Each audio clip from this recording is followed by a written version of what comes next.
সাগররনী হত্যার বিচার দাবিতে ঢাকা রিপোর্টার্স ইউনিটিতে চলছে প্রতিবাদ কর্মসূচি। এই মুহূর্তে সেখানে আছেন সহকর্মী মাহাদি ইসলাম ধ্রুব। সরাসরি যাব তার কাছে। ধ্রুব, তখন আমরা মাছরাঙা টেলিভিশন বোঝাচ্ছি, আমি জয়েন করেছি এবং আমাদের আরো বেশ কয়েকজন 2012 সালে ঠিক আজকের এই দিনে অর্থাৎ 11 ফেব্রুয়ারি রাজধানীর নিজ বাসায় পশ্চিম রাজার বাজার বাসায় নির্মমভাবে খুন হন সাংবাদিক দম্পতি সারওয়ার এবং মেহরুন রুনি। এবং সেই হত্যাকাণ্ডের পর 48 ঘন্টার মধ্যে যে হত্যাকাণ্ডের রহস্য উন্মোচনের কথা থাকলেও সে 48 ঘন্টা কিন্তু দীর্ঘ 13 বছরেও শেষ হয়নি।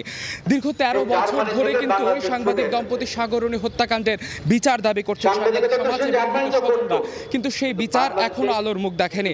প্রথমে এই মামলাটি তদন্ত করেছিল শেরেবাংলা নগর থানা পুলিশ। তার 4 দিন পর মামলার তদন্তভার ডিএনপি গোয়েন্দা বিভাগ অর্থাৎ ডিবির কাছে হস্তান্তর করা হয়। তদন্তের দায়িত্ব পাওয়ার 62 দিনের মাথায় কিন্তু ডিবি তার ব্যর্থতা স্বীকার করে। এরপর সেই তদন্তভার দেওয়া হয় র্যাবকে। কিন্তু তারপরে পিবিআই অর্থাৎ আইন শৃঙ্খলা বাহিনীর প্রায় সবগুলো দরজা পেরিয়েও কিন্তু এই মামলার তদন্ত এখনো উন্মোচিত হয়নি। এবং তারই দাবিতে আজকে ঠিক 11 ফেব্রুয়ারি এই ঢাকা রিপোর্টার্স ইউনিটির সামনে কিন্তু সাংবাদিক সমাজ এবং এই সাগররনী হত্যাকাণ্ডে সাংবাদিক সমাজ জড়ো হয়েছেন এই সাগররনী হত্যাকাণ্ডের সঙ্গে যারা জড়িত তাদেরকে খুঁজে বের করে আইনের আওতায় আনার জন্য।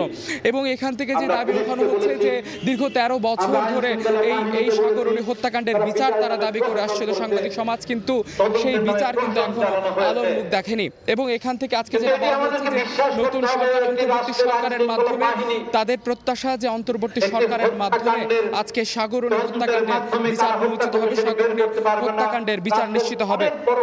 এখানে সাংবাদিকরা যেটা বলছেন, এখানে সাংবাদিকদের যেটা বলছেন যে দীর্ঘ 13 বছর ধরে 48 ঘন্টায় তৎকালীন স্বরাষ্ট্রমন্ত্রী বলেছিলেন 48 ঘন্টার মধ্যে এই বিচার নিশ্চিত হবে, কিন্তু 13 বছরেও যে বিচার নিশ্চিত হয়নি সেই বিচার এবার অন্তর্বর্তী সরকারের আমলে সেই বিচার নিশ্চিত হবে বলে প্রত্যাশা এখানকার সাংবাদিক সমাজের। তো এই ছিল এখান থেকে আমার কাছে সবশেষ।